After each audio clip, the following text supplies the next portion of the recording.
வணக்கம், ரெமி கிச்சனுக்கு உங்களை வரவேற்கிறேன். இன்றைக்கி நம்ம நல்ல காரசாரமாக புளிப்பாக இருக்கிற மாதிரி ஒரு மாங்காய் கிரேவி பண்ண போகிறோம். இதோட பேர் வந்து சேலம் மாங்காய் கிரேவி, மாங்காய் குழம்புன்னு வச்சுக்கலாம். இது சேலத்தில் இருக்கவங்க பண்ணுறதுன்னு சொல்லிவிட்டு நான் ஒருத்தவங்க சொன்னாங்க, எனக்கு அவங்களோட ஸ்பெஷல் இது.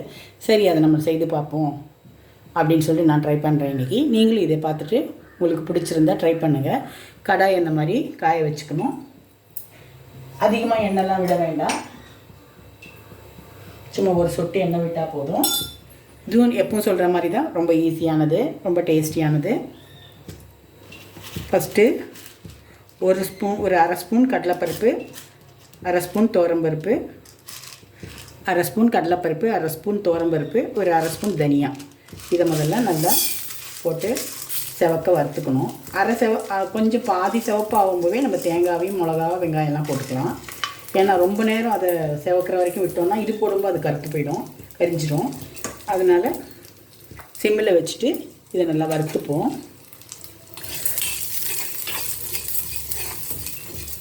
இதை நல்லா வறுக்கலாம். கொஞ்சம் லைட்டு செவப்பான உடனே தேங்காயும் இதெல்லாம் நம்ம போட்டுப்போம்.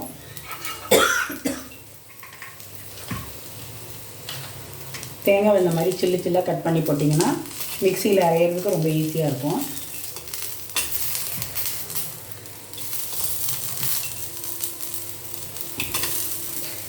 ரொம்ப ஈஸியான குழம்பு தான் இது, எப்பவும் சொல்கிற மாதிரி. எல்லோரும் சீக்கிரமாக கற்றுட்டு செய்யலாம் இது வீட்டில். கொஞ்சம் இது செவக்கட்டும். இது கொஞ்சம் செவந்த உடனே கொஞ்சம் லைட்டாக சூடு ஏறின உடனே காஞ்ச மிளகா போட்டுப்போம். தனியாக சீக்கிரமாக வறுபட்டுடும், ஆனால் கடலைப்பருப்பும் உளுத்தம்பருப்பும் கொஞ்சம் லேட் ஆகும். அதனால் பார்த்துட்டே இருக்கணும், ரொம்ப கருகக்கூடாது. சிம்மிலேயே வச்சுட்டு பண்ணுங்க, அப்போ தான் சரியாக இருக்கும். இப்படி வறுக்கலாம், கொஞ்சம் வறுபடட்டும். இது வறுபடும்போது கொஞ்சமாக நம்ம ஜீரகம் போட்டுப்போம், கொஞ்சம் வெந்தயம், கொஞ்சமாக ஜீரகம் போட்டுக்கலாம். அதிகம் வேண்டாம், கொஞ்சம் போதும் வாசனைக்கு.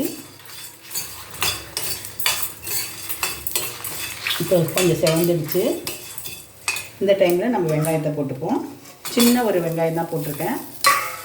சாம்பார் வெங்காயம் இருந்தால் சாம்பார் வெங்காயம் போட்டுருங்க, அது போட்டாலும் நல்லா தான் இருக்கும். ஸ்டவ் மட்டும் ஹை ஃப்ளேமில் வைக்க வேண்டாம், சிம்மிலே வச்சுக்கோங்க. செவக்கட்டும். இப்போ நல்லா செவந்துடுச்சு. இதுக்கு மேலே செவந்துச்சுன்னா கருத்து போயிடும், கரிஞ்சிடும். அதனால் நம்ம எடுத்துடுவோம்.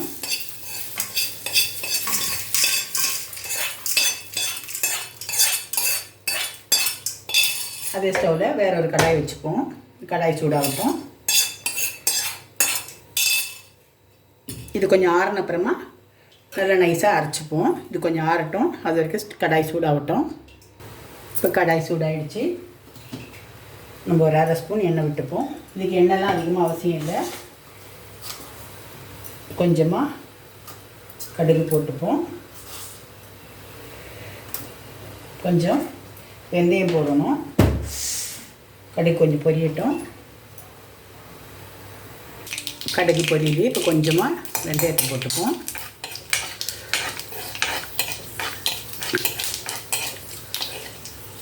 வெந்தயம் வறுப்படும்போது ஒரே ஒரு வெங்காயத்தை கட் பண்ணி வச்சுட்டு போட்டுக்கிறேன்.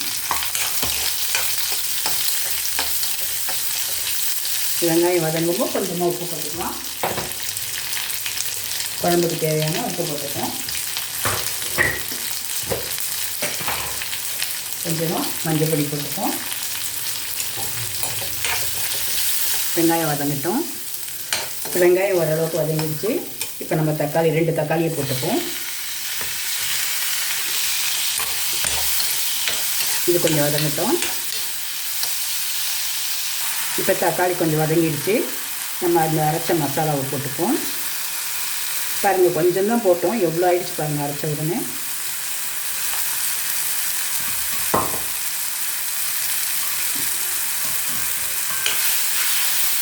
இதை கொஞ்சம் கலரிட்டு மிக்சியை கழுவி கொஞ்சம் தண்ணி ஊற்றிப்போம்.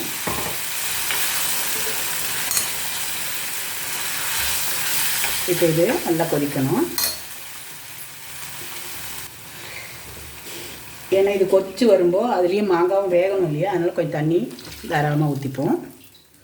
ஏன்னா அந்த மாங்காய் அதில் வேகணும். தண்ணி கம்மியாக இருந்தால் மாங்காய் வேகாது இல்லையா. இப்போ இந்த நல்லா கொதிக்கட்டும். கொதிக்கிற சமயத்தில் சூடானோடனே கொதிக்கும்போது நம்ம மாங்காவை போட்டுப்போம். மாங்காய் போட்ட அப்புறம் வேறு புளியெல்லாம் ஊற்ற வேண்டாம், ஏன்னா மாங்காவோட புளிப்பு தான் இருக்குது. கொஞ்சம் கொதிக்கட்டும். சூடு ஏறினோடனே நம்ம மாங்காய் போட்டுடலாம். இப்போ குழம்பு கொதிச்சிட்ருக்கு. இப்போ நம்ம மாங்காய் போட்டுருவோம். அதிகமாக புளிப்பு இல்லாத இந்த மாதிரி மாங்காய் சீசன் முடியறதுக்குள்ளே இது செய்யுங்க. ஏன்னா இதோட அடுத்த வருஷம் தான் வரும் நமக்கு மாங்காய். நம்ம மாங்காய் சாம்பார்லேயே போடுறோம் இல்லையா, இந்த மாதிரி ஒரு வாட்டி பண்ணி பாருங்கள். இந்த வருஷம் முடிஞ்சிச்சுன்னா இதோட அடுத்த வருஷம் தான் நமக்கு மாங்காய் கிடைக்கும். இந்த ரெசிபியை செய்து பாருங்கள் எப்படி இருக்குன்னு.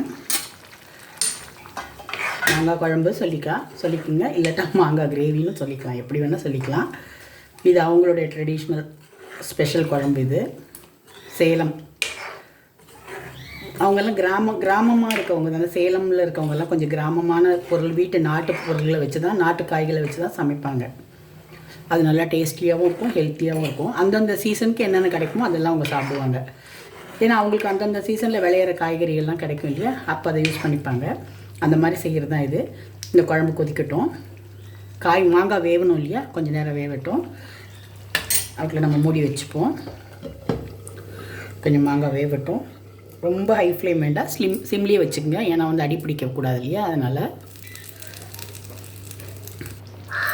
5 நிமிஷத்துலேயே இந்த மாங்காய் வெந்துடும். இப்போ பாருங்கள் எப்படி வெந்துடுச்சு. ஃப்ரெஷ்ஷு மாங்காய் இல்லையா, உடனே வெந்துடுச்சு பாருங்கள். 5 நிமிஷத்துலேயே வெந்துடும். நல்லா வெந்திருக்கு. வெந்துட்டு அதனுடைய புளிப்பு அந்த குழம்பு இறங்கும். நீங்கள் அப்படியே சூடாகவே வச்சுருந்தீங்கன்னா அந்த சூடுலேயே அந்த குழம்பு புளிப்பு இறங்கிடும். வேறு புளியெல்லாம் ஊற்ற வேண்டாம். யாராவது கெஸ்ட்டு வந்தால் கூட நீங்கள் சட்னி இதை செய்து கொடுத்து பாருங்கள். ஒரு டிஃப்ரெண்ட்டாக நல்லாயிருக்கும். கடுகு வறுத்து அதனால் போட்டுருவோம். இந்த கடாயோடு நீங்கள் அப்படியே வச்சிங்கன்னா அதுலேயே அந்த சூட்டுலேயே மாங்காய் இன்னும் நல்லா குழன்னு ஆகிடும். இப்போ பாருங்கள் மாங்காயோட பீஸெல்லாம் எப்படி இருக்குது பாருங்கள். தோல் மாறிடுச்சு பற்றியா. தோல் கலர் பச்சை கலரில் எல்லோ கலரில் மாறி இருக்குது, வெந்திருக்கு. அப்படியே ஒரு மாங்காவை வச்சுட்டு ஒரு கரண்டி ஊற்றிட்டு சாதம் சாப்பிடும்போது ஒரு ஆம்லெட்டோ இல்லை அப்பளமோ பொரித்து வச்சிங்கன்னா இதுவே போதும். நல்லா சாப்பிட்லாம், நல்லா டேஸ்ட்டாக இருக்கும். உப்பு சரியாக இருக்கா நான் பார்த்து சொல்கிறேன்.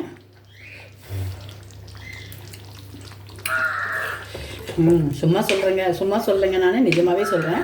நான் இது ஃபஸ்ட் டைம் தான் ட்ரை பண்ணுறேன். ரொம்ப டேஸ்ட்டாக இருக்குது. குழம்பு நல்லா இருக்குது, எல்லாருக்கும் பிடிக்கும். நீங்கள் உடனே இதை ட்ரை பண்ணி பாருங்கள். மாங்காய் சீசன் முடியறதுக்குள்ளே இதை ட்ரை பண்ணி பார்த்து எப்படி இருக்குன்னு சொல்லுங்கள். இது விஜய் டிவியில் கூட செய்தாங்க, சேலம் மாங்காய் கிரேவின்னு சொல்லிவிட்டு. அதை பார்த்தேன் நான். அப்புறம் என்னோடய ஃப்ரெண்டும் சொன்னாங்க, அவங்க சொல்லி தான் நான் இதை செய்கிறேன். அதனால் நீங்கள் இதை செய்து பாருங்கள். ரொம்ப டேஸ்ட்டாக இருக்கும், எல்லாருக்கும் பிடிக்கும். இந்த மாதிரி மாங்காய் குழம்பு கொடுத்து அசத்துங்க வீட்டில். மாங்காயும் இவ்வளோ டேஸ்ட்டாக குழம்பு வைக்க முடியுமா புளியெல்லாம் போடாமல் அப்படின்னு வீட்டில் இருக்கவங்க நினைப்பாங்க. தேங்காவுடைய இதே தெரியல பாருங்கள். அந்த பருப்பு தனியா மிளகாலாம் வறுத்து அரைச்சி வச்சதுனால குழம்பு நல்ல வாசனையாக கெட்டியாகவும் இருக்குது பாருங்கள். வேறு எதுவுமே நம்ம வைக்கல, 2 சில்லு தேங்காய் தான் வச்சோம். இந்த மாங்காவோடு சாப்பிடும்போது இந்த குழம்பு ரொம்ப டேஸ்ட்டாக நல்லாயிருக்கும். இதை உடனே ட்ரை பண்ணி பாருங்கள். ட்ரை பண்ணி பார்த்து எப்படி இருக்குன்னு எனக்கு ஃபீட்பேக் சொல்லுங்கள். ரெமி கிச்சன் எல்லோரும் சப்ஸ்கிரைப் பண்ணுங்கள், லைக் பண்ணுங்கள், ஷேர் பண்ணுங்கள். தேங்க்யூ.